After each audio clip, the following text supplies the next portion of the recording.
And just like that, we're back. Okay. Game number 2 with the brand new Kenrith Oath deck. This time I'm up against Mr. Knob Gobbler. This guy, clearly a very skilled player, actually, and the deck that he brought against me seemed rather tuned, although he said it was pretty much brand new, but I think it's piggybacking on his Jace Vryn's Prodigy deck that he mentioned was his sort of best deck. But I think he just built this deck, which is also mono blue and based around Urza, High Lord Artificer. And yeah, I don't know how I've never played against him in the past, but I don't think that he had ever played against me because he mentioned that he recognized my name, which is usually a sign of somebody who's never played me before. Anyway, I'm just going to kick this off pretty quickly, and I will let the game speak for itself. I had no idea whether he was a good player or really what to expect. Generally, when you see Urza, people who play this commander tend to be 1v1 competitive because obviously it is a very 1v1 competitive general. That's not to say it doesn't work in multiplayer, but it certainly shines in 1v1. And I have a hand that's right on the edge of phenomenal. Unfortunately, it only has one Bloodstained Mire for land, which means that I have to be a little bit... I have to fetch some junky mana initially in order to enable this Tithe.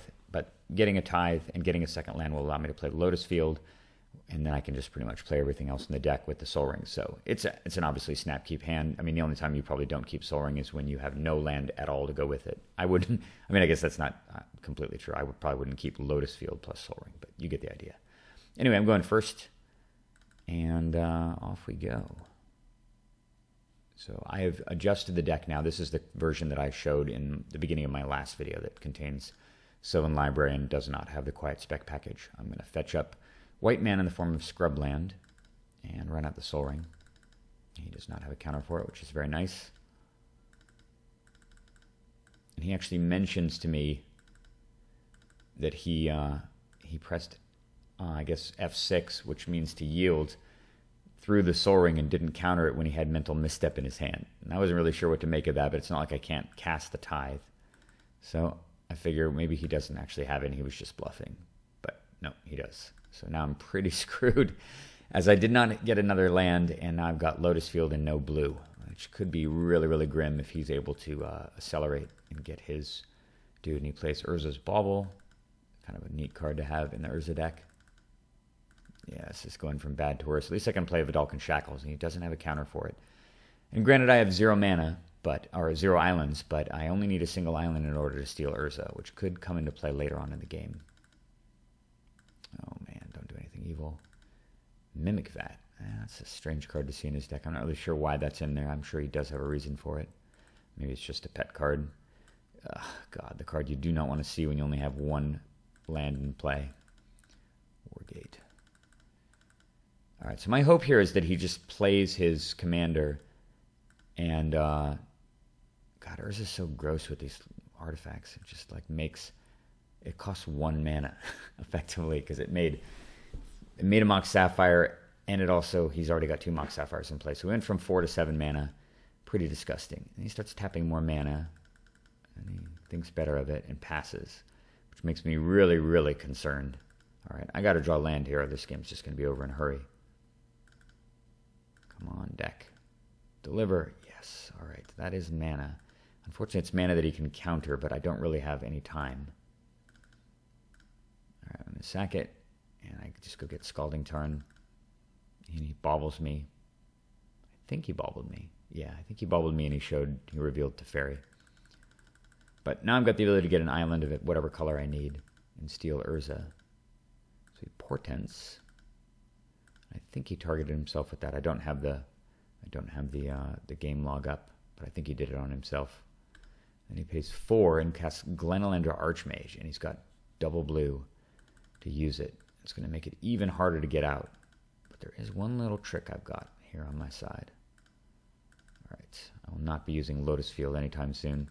And it's funny because this game, like how useless Lotus Field was in this game, made me really second guess using the card at all.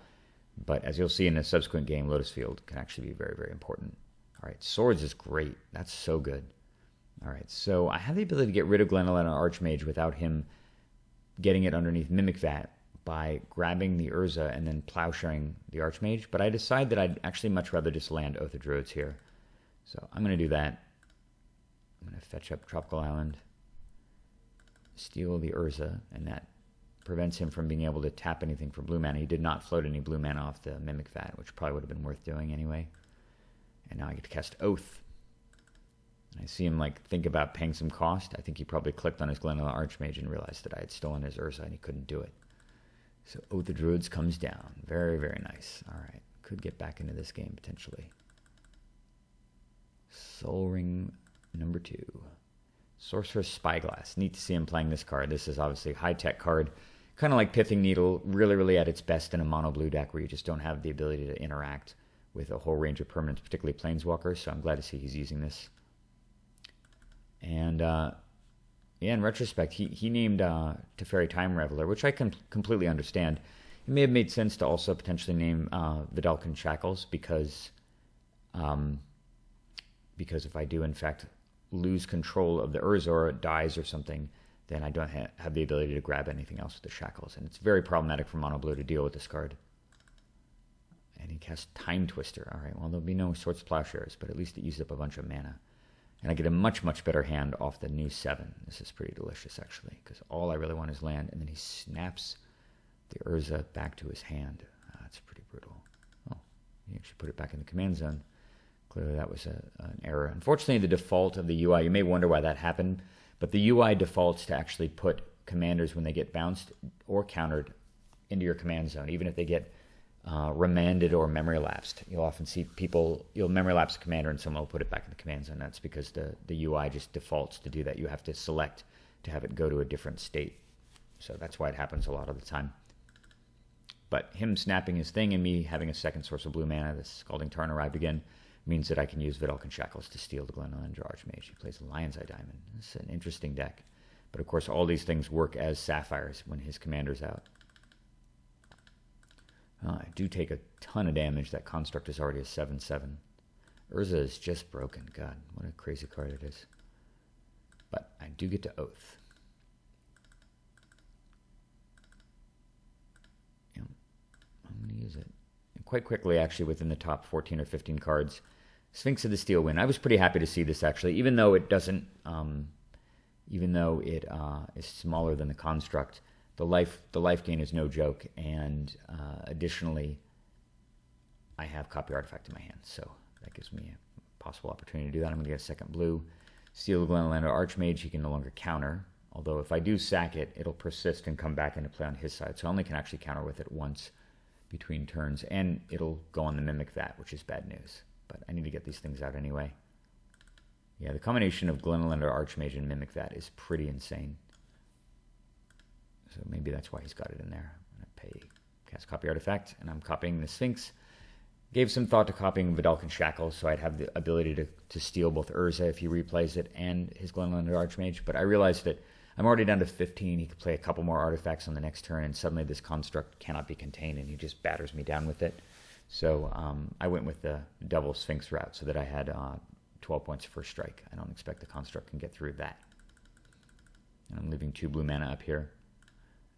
Unfortunately, this means he gets to Oath, but assuming that he's playing typical mono blue, probably just has a million artifacts and almost no creatures, short of maybe like Trinket and Trophy Mage, the kind of ones that I tend to play. So Oath goes off. And 17 cards down, sure enough, Trinket Mage. You can get a sense of what he's playing here. A lot of good stuff. There's a Karn, of course. Uba Mask. Bunch of cheap counters. Repeal. Remora. It's a neat deck, for sure. Treasure Map. It's a pretty interesting card, too, actually. All right, so he's going to go and fetch.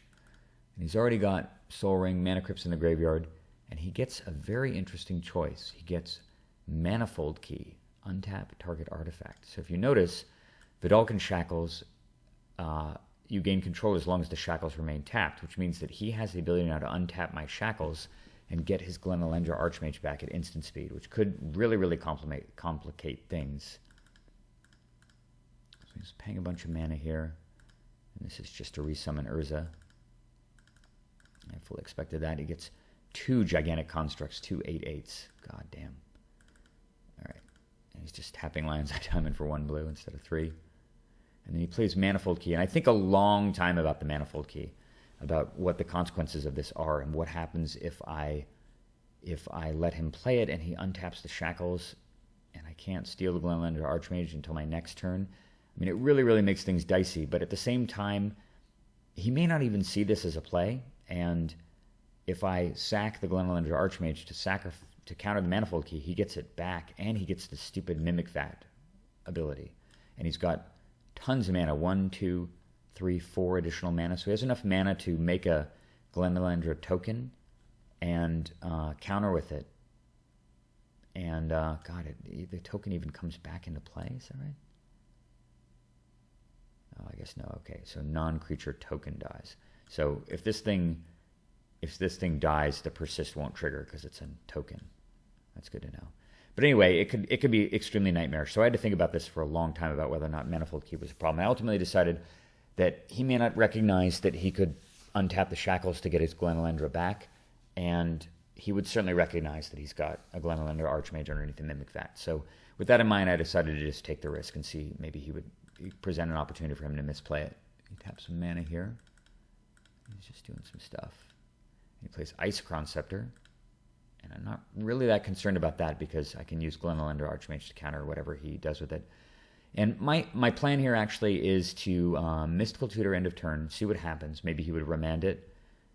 I guess potentially he would untap Shackles and use the Glenelender Archmage to counter it that way.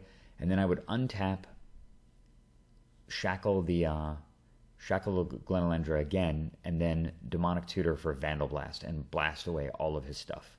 So that was my plan based on what was going to happen here. And then he just sends his Construct in, forgetting about double First Strike. Because even though we're playing this weird Battlecruiser game right now, creature combat still matters and First Strike is still a thing. So I just kill his Construct and gain 12. Not too good. And then he thinks for a little bit and sends me a GG message, I think, realizing that he's just kind of made a fatal mistake. It doesn't even activate the Mimic Vat, and he shows me the last 2 cards in his hand, which are just land. So I think it was probably a premature concession. I am hitting him for a lot of damage per turn, but he's got Divining Top in play. He's got Isochron Scepter Remand. There's a lot of things he could draw that might get him out of this situation, and I'm not going to be able to activate Oath of Druids right now either because I killed off his Construct. So we still have a game, but whatever. I mean, I can understand him being frustrated about a couple of different mistakes. So we'll see if he plays better in game number 2. Stay tuned, guys.